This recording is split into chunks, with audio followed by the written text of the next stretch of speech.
Good morning student. हमने पहले व्याकरण पढ़ी, फिर उसके बाद में अपना पहला चैप्टर है वो स्टार्ट किया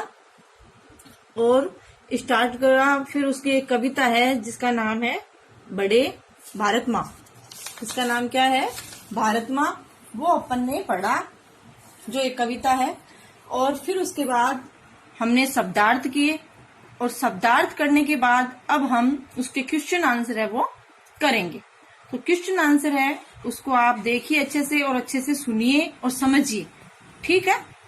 अब देखिए क्या है श्रुत लेख। श्रुत लेख का मतलब होता है सुनकर लिखना, ठीक है। तो आपको लिखना है, मैं बोल रही हूं और आपको लिखना है।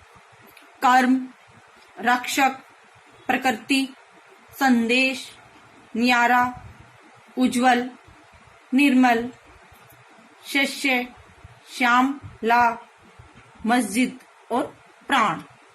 ये आपके श्रुत लेख है जो आपको मैंने बोले हैं और आपको इनको लिखना है। अब आगे देखो आपके मौखिक प्रश्न क्या है।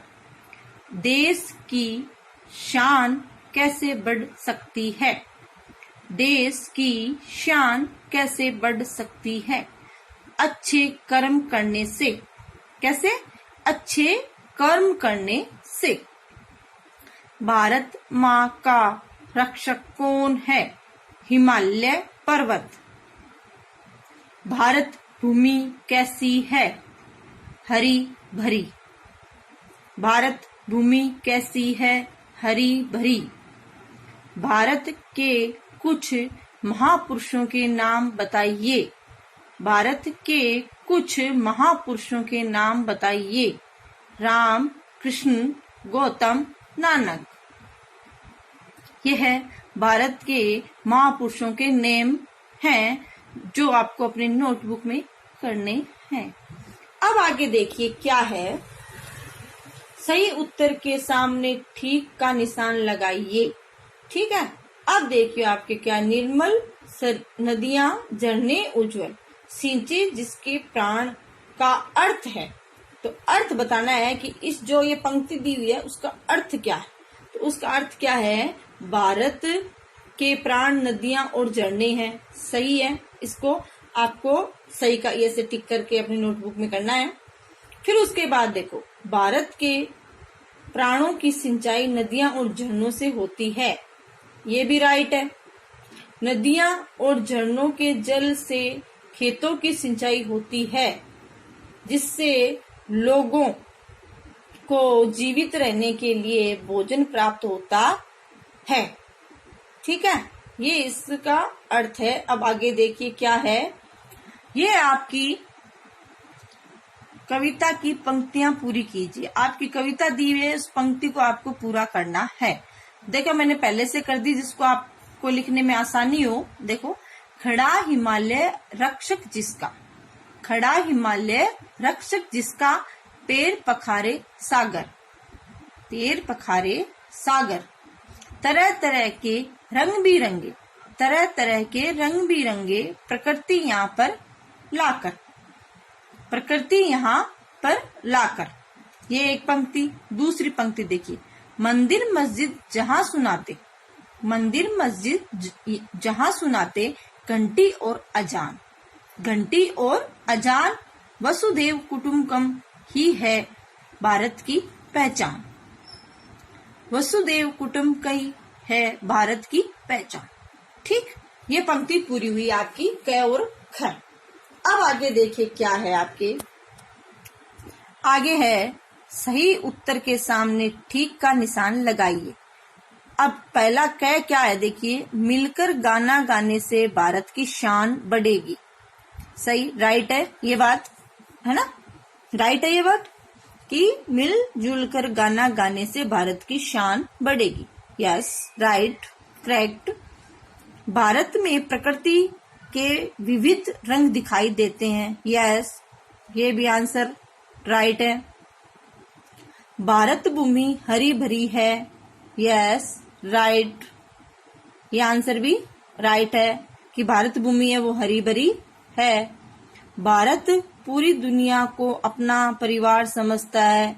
Yes, right. सभी देशवासी अलग अलग है। No is wrong answer. यहाँ पे आप क्या करोगे, रॉन्ग का निशान लगाएंगे, यानी क्रॉस करोगे, जिससे आपको आंसर है वो क्या हो जाएगा, गलत, है ना, रॉन्ग हो जाएगा। ठीक है, अब आगे देखिए आपके क्वेश्चन नंबर, नीचे दिए गए प्रश्नों के उत्तर लिखिए। नीचे आपके प्रश्न दिए हुए हैं और उनके आपको उत्तर क्या करने हैं, लिखने हैं।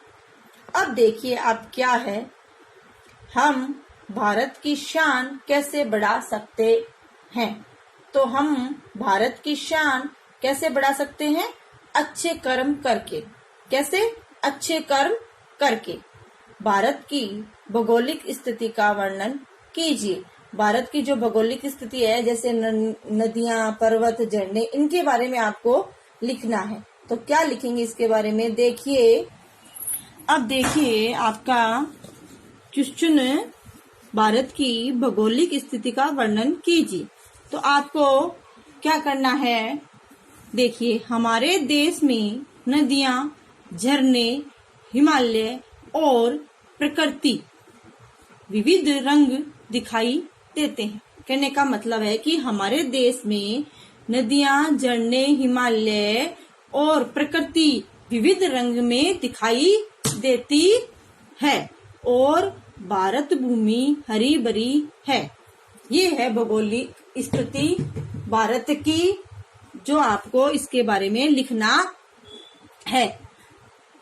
अब देखिए आपका क्वेश्चन नंबर, भारत का मूल मंत्र क्या है। भारत का मूल मंत्र है वसुधैव कुटुंबकम।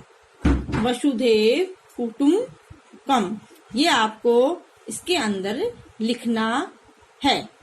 अब आगे देखिए क्या है, दूसरे धर्मों के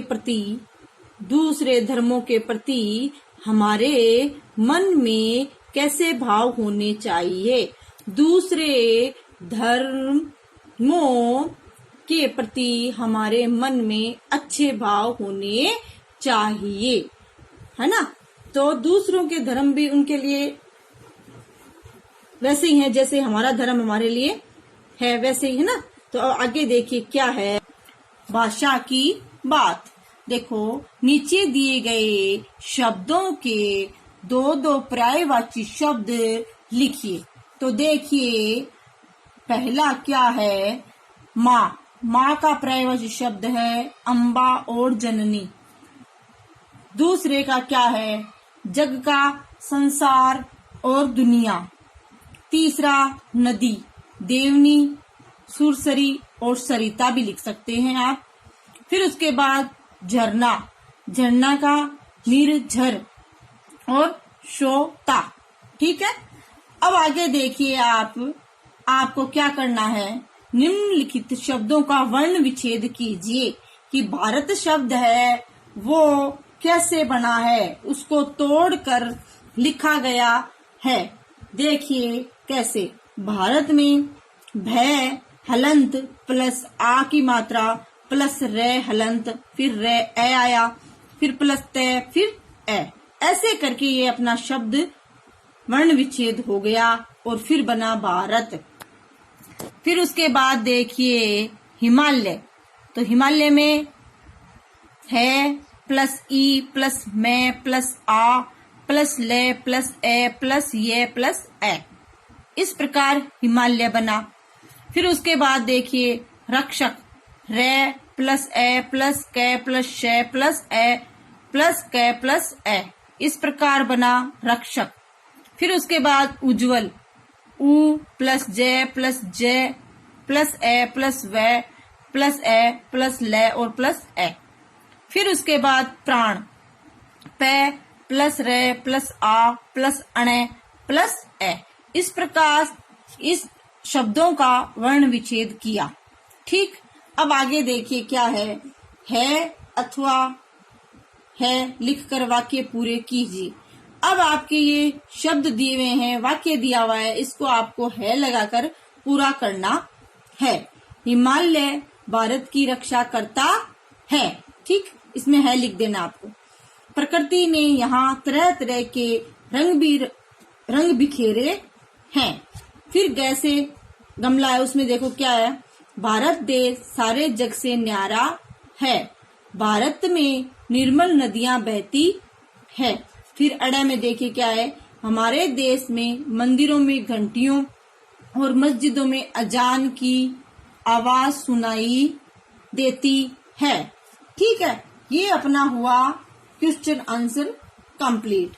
अब इसके बाद देखिए आप क्या आता है, देखिए आगे इन क्रियाकलापों को अपन नहीं करेंगे। क्या है इसमें थोड़ा देख लेते हैं। अपने देश के महापुरुषों और उनके द्वारा दिए गए उपदेशों के बारे में साथियों बताइए। तो महापुरुष आपको पता है राम रहीम है ना, तो राम ने अपन को धर्म के बारे में बताया है कि अपने धर्म का पालन करना चाहिए है ना, तो रहीम ने अपने धर्म के बारे में बताया है। तो उनके द्वारा जो उपदेश दिए गए हैं कि आगे बढ़ता रहना चाहिए, देश की रक्षा करनी चाहिए, झूठ नहीं बोलना चाहिए, अच्छे कर्म करने चाहिए है ना, बड़ों का आदर करना चाहिए। तो ये क्या है, महापुरुषों के उपदेश है। अब देखिए क्या है, मेरी कलम से आपको यदि भारत देश अथवा विदेश में से किसी एक जगह को चुनना पड़े तो आप किसे चुनेंगे और क्यों? 5-6 वाक्यों में अपना उत्तर दीजिए। तो आप भारत के हैं तो भारत चुनेंगे और उसके बारे में थोड़ा लिखेंगे कि मैं भारत को अगर आपने चुना है तो क्यों चुना है। तो 5-6 वाक्य उसके अंदर आपको लिखने पड़ेंगे।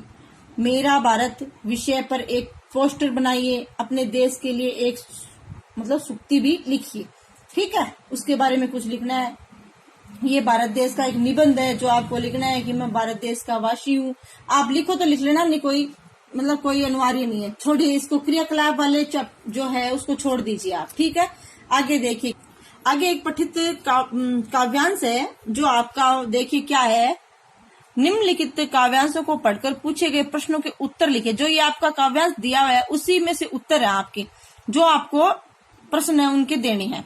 तो क्या है देखो, वीर पुरुष किससे नहीं घबराते, वीर पुरुष संकटों से नहीं घबराते, कठिन रास्ते देखकर भी वीर पुरुष कैसा व्यवहार करते हैं। तो कैसा व्यवहार करते हैं वीर पुरुष है वो, है ना, तो इसके बारे में आपको लिखना है। तो सरल तरीका का जो स्वभाव होता है, व्यवहार होता है, वो करते हैं कौन? वीर पुरुष। वीर पुरुष में क्या क्या विशेषताएं होती है? वीर पुरुष में विशेषता होती है वो कभी भी मुश्किलों से, संकटों से नहीं घबराता और अपनी मंजिल पाने के लिए वो हमेशा आगे बढ़ता रहता है और एक मुस्कुराहट के साथ उन संकटों को पार करने की कोशिश करता है। डर शब्द का पर्यायवाची शब्द लिखिए। डर शब्द है, उसका पर्यायवाची शब्द क्या होगा? एक जैसा ही होगा। डरना तो क्या होगा? घबराना। क्या हो जाएगा? घबराना। अब देखिए बच्चों, मैंने आपको पाठ जो आपका लेसन है, फर्स्ट लेसन जिसका नाम है भारत माँ, वो आज मैंने आपको कंप्लीट करा दिया। आपको इनके जो ये पाठ है भारत माँ, उसके क्वेश्चन आंसर है वो आपकी नोटबुक में आपको जैसे मैंने कराया वैसे कंप्लीट करना है। कंप्लीट करने के बाद फिर उसको लर्न करना है और जो बात आपको अच्छे से समझ में नहीं आती है वो आप मुझे पूछ लेना फोन के द्वारा। तो आज के लिए इतना ही। नेक्स्ट क्लास में अपन अपना सेकंड लेसन है वो पढ़ेंगे।